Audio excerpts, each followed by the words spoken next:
গুৱাহাটীৰ কিমান মাটি ম্যাদীকৰণ কৰি দিয়া হ'ল এই কথাটো ৰাজহুৱা কৰি দিবলৈ গুটে মুখ্যমন্ত্ৰী ডাঙৰীয়া আমাৰ অনুৰোধ যে খিলঞ্জীয়া ভূমিপুত্ৰ এই লোকসকলক বিনামূলীয়াকৈ মাটিৰ পট্টা কিয় দিয়া নহয় খিলঞ্জীয়াক ভূমিৰ অধিকাৰ দিয়াৰ কাৰণে ইয়াত আবেদন কৰিলে তেওঁলোকে মাটিৰ ম্যাদীকৰণ কৰা হ'ব কিন্তু বাস্তৱিকতে এটা কি হৈছে যে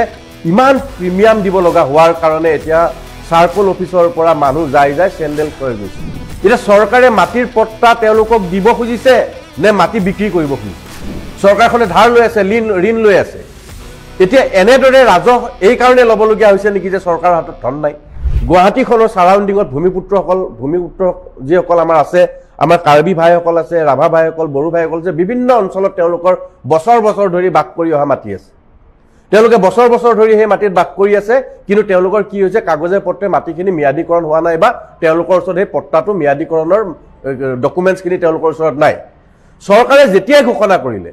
যেতিয়াই চৰকাৰৰ ফালৰ পৰা কৈ দিয়া হ'ল যে মিছন বসুন্ধৰাৰ জৰিয়তে খিলঞ্জীয়াক ভূমিৰ অধিকাৰ দিয়াৰ কাৰণে ইয়াত আবেদন কৰিলে তেওঁলোকে মাটিৰ ম্যাদীকৰণ কৰা হ'ব কিন্তু বাস্তৱিকতে এতিয়া কি হৈছে যে ইমান প্ৰিমিয়াম দিব লগা হোৱাৰ কাৰণে এতিয়া সাৰ্কল অফিচৰ পৰা মানুহ যাই চেণ্ডেল হৈ গৈছে সাৰ্কল অফিচলৈ অহা যোৱা কৰি চেণ্ডেল হৈ গৈছে সাৰ্কল অফিচাৰে ম্যাদী কৰিবলৈ যিটো প্ৰচেছ লৈছে সেই প্ৰচেছটো আৰম্ভ কৰি এতিয়া ৰৈ যাবলগীয়া হৈছে এই কাৰণে ৰৈ যাবলগীয়া হৈছে যে যিটো সময়ত প্ৰিমিয়ামটো দিবলৈ হৈ যায় সেইখিনি সময়ত আমাৰ এই খিলঞ্জীয়া ভাইসকলে আমাৰ এই ভূমিপুত্ৰ লোকসকলে নিজৰ এই এক কঠা মাটিটো বা এক বিঘা মাটিটোত যিটো দিব লাগে এই তেওঁলোকে পইচা দিব লাগে তেওঁলোকে চৰকাৰী যিটো মূল্য দিব লাগে এই চৰকাৰী মূল্যটো দিব পৰা নাই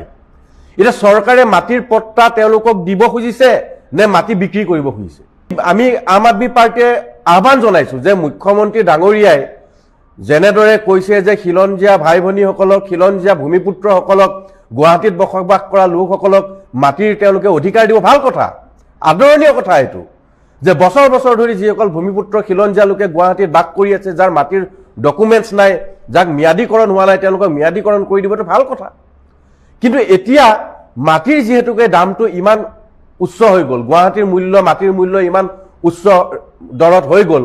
কিন্তু সেই দৰত যদি এটা 30% যদি কোনোবাই যদি তাত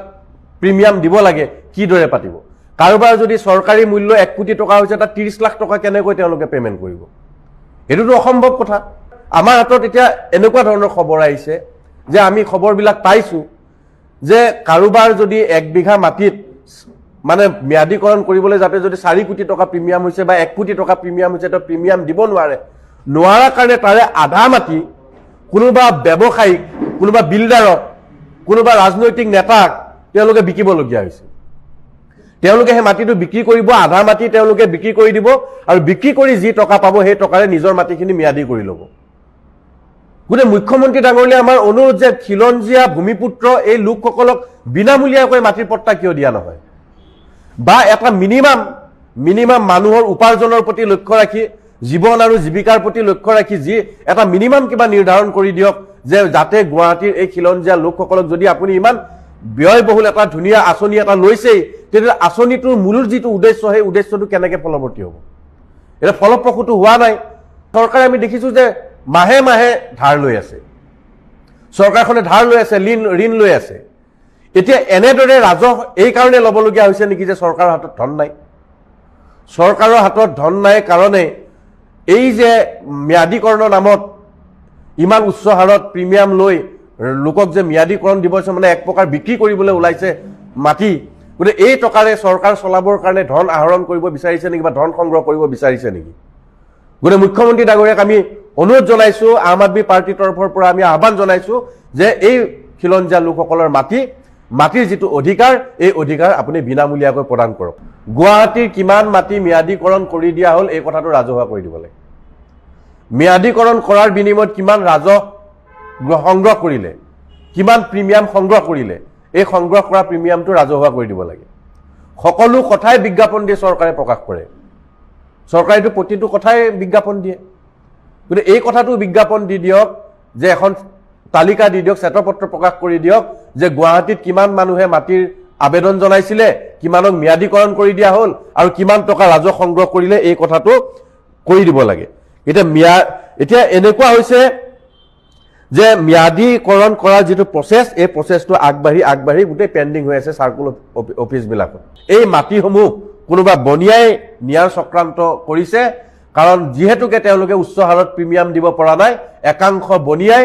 একদম ভাল ভাল ঠাইত গুৱাহাটীৰ একদম চকুত লগা ভাল ভাল ঠাইত যিসকল যেনেকৈ আমাৰ এতিয়া গুৱাহাটীত যদি আপুনি ক'বলৈ যায় বশিষ্ঠ পাতৰকুচি লালমাটি বেলতলা লখৰা গড়চুক কাহিলিপাৰা জটিয়া ইয়াত কোন বাস কৰে ইয়াততো আমাৰ প্ৰায় মেজৰিটি পাৰ্চেণ্টে আমাৰ ইয়াত আমাৰ ৰাভা ভাইসকল কাৰ্বি ভাইসকল বড়ো ভাইসকল আমাৰ খিলঞ্জীয়া অসমীয়া লোকসকল তাতে বাস কৰে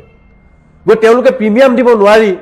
এই সুবিধাটো তেওঁলোকে ল'বলৈ যাওঁতে এতিয়া টকা দিব পৰা নাই টকা দিয়াৰ কাৰণে যদি মাটি তেওঁলোকে কোনোবা বনিয়াৰ হাতত গটাবলগীয়া হৈছে এই কথাটো মুখ্যমন্ত্ৰী ডাঙৰীয়াক আমি দৃষ্টিগোচৰ কৰিব বিচাৰিছোঁ আৰু প্ৰকৃততে গুৱাহাটীবাসীক মাটিৰ পট্টা বিনামূলীয়াকৈ দিবৰ কাৰণে আমি এই ম্যাদীকৰণ কৰাৰ কাৰণে ম্যাদীকৰণ কৰাৰ যিটো ব্যৱস্থা বিনামূলীয়াকৈ কৰিবৰ কাৰণে আমি আহ্বান জনাইছোঁ